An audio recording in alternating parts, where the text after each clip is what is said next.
জুলাই গণঅভ্যুত্থানে প্রথম শহীদ রংপুর বেগম রোকেয়া বিশ্ববিদ্যালয়ের শিক্ষার্থী আবু সাইদ হত্যা মামলার রায় ৯ এপ্রিল। বৃহস্পতিবার আন্তর্জাতিক অপরাধ ট্রাইব্যুনাল ২ এর চেয়ারম্যান বিচারপতি নজরুল ইসলাম চৌধুরীর নেতৃত্বে গঠিত ৩ সদস্যের বেঞ্চ রায়ের তারিখ ঠিক করে।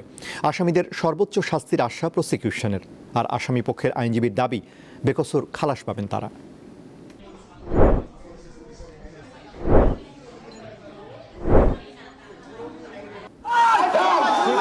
ঢাকাসহ সারা দেশে চলছে বৈষম্য বিরোধী ছাত্র আন্দোলন। সময়টা ২০২৪ সালের ১৬ জুলাই। রোকেয়া বিশ্ববিদ্যালয়ের শিক্ষার্থী আবু সাইদ পুলিশের গুলিতে নিহত হন। এই হত্যাকাণ্ড আন্দোলনের মোড় ঘুরিয়ে দেয়, ক্ষোভ ছড়িয়ে পড়ে সারা দেশে।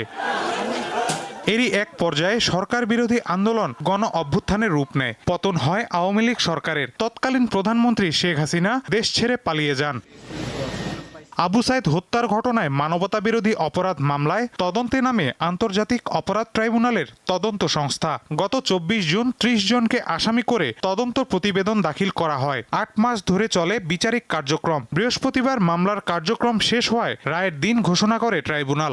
আগামী এপ্রিল মাসের ৯ তারিখে এই দিন এই মামলার রায় ঘোষণা করবেন মর্মে আদালত আজকে ঘোষণা করেছেন।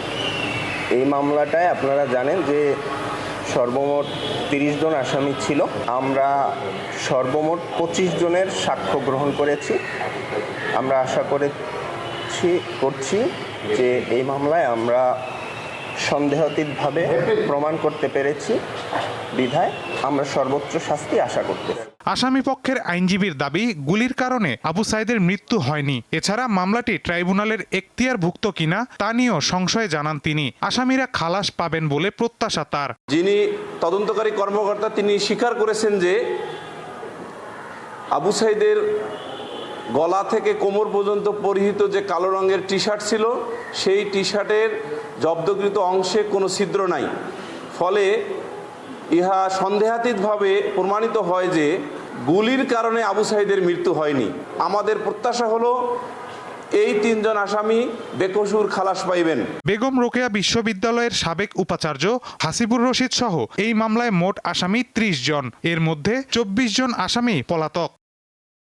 মাহিদুর রহমান, দীপ্ত সংবাদ, ঢাকা।